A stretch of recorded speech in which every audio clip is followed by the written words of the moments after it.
नाज़रीन, क्या आप जानते हैं कि अबाबिल हमेशा अपने घोंसले में अजवाइन रखते हैं। अबाबिल के घोंसले में अजवाइन का क्या काम, सोचने की बात है ना। मैं हूँ आपकी होस्ट अशनाल और आज की ये वीडियो आपके लिए थोड़ी इन्फॉर्मेटिव है।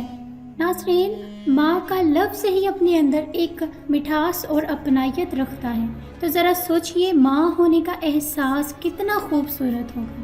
हर माँ अपने बच्चे की हिफाजत करना चाहती है और उसकी हिफाजत की भरपूर कोशिश भी करती है। ठीक इंसानों की तरह हैवानात और परिंदों में भी इतना शऊर है कि वो अपने बच्चों की हिफाजत के इंतज़ामात करते हैं। यकीनन आप नहीं जानते होंगे कि अबाबिल जैसे नन्हे परिंदे को सबसे ज़्यादा ख़तरा चमगादड़ से रहता है। जब अबाबिल अपने घोंसले में अंडे देती है और उसमें से जो बच्चे निकलते हैं, तो सबसे पहले परिंदे का ये जोड़ा यानी अबाबिल नर और मादा, ये अपने बच्चों को चमगादड़ से बचाने की कोशिश करते हैं और इसी इंतजाम में लग जाते हैं। अबाबिल वो परिंदा है जो अपना घोंसला मिट्टी और घास को मिलाकर बनाता है।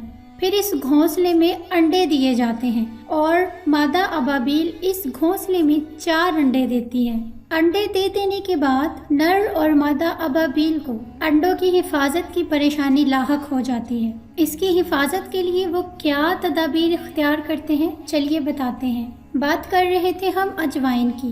आपने अजवाइन का नाम तो सुन ही रखा होगा। इसे हमारे यहाँ मसाला जात में शुमार किया जाता है और ये निबातात की वो किस्म है जिसे जड़ी बूटी कह सकते हैं। अजवाइन की मुख्तलिफ इकसाम है और ये अजवाइन अपनी महक और खुशबू के लिहाज से बहुत मशहूर है। इसकी बू तेज़ होती है। बर्रे सग़ीर में मुख्तलिफ इकसाम के पकवान में दीगर मसाला जात की तरह अजवाइन को भी आम तौर पर इस्तेमाल किया जाता रहा है।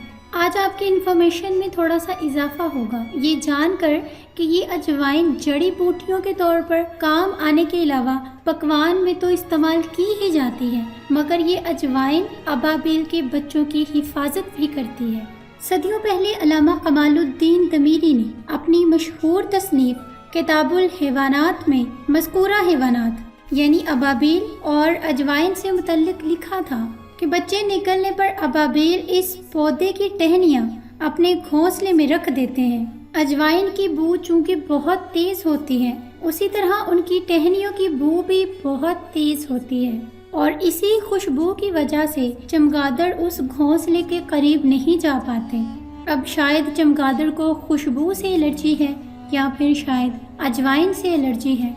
बहरकैफ कहने की बात यह है कि मेरे अल्लाह ताला ने कोई चीज़ बेकार पैदा नहीं की और भले ही हैवान या परिंदे इंसानों की तरह दिमाग नहीं रखते, लेकिन फिर भी अल्लाह ताला ने उन्हें अपनी औलाद के मामले में इतना शऊर अता किया है कि उनकी हिफाजत कैसे करनी है। अल्लाह के बाद अगर किसी को मखलूक से मोहब्बत होती है तो वो उसके वालिदैन होते हैं, जो अपनी औलाद की खुशी के लिए, उसकी हिफाजत के लिए सरतोड़ कोशिश करते हैं। सो मेरे मोहतरम नाज़रीन, मैं उम्मीद करती हूँ कि आज की ये छोटी सी वीडियो आपको ज़रूर पसंद आई होगी और इसी तरह की अच्छी और नसीहत आमीज़ कहानियाँ और वाक़यात सुनने के लिए हमारे चैनल को ज़रूर सब्सक्राइब करें। उसके साथ ही मुझे दे इजाज़त, अगली वीडियो तक दुआ में याद रखिएगा। फ़ी अमान अल्लाह।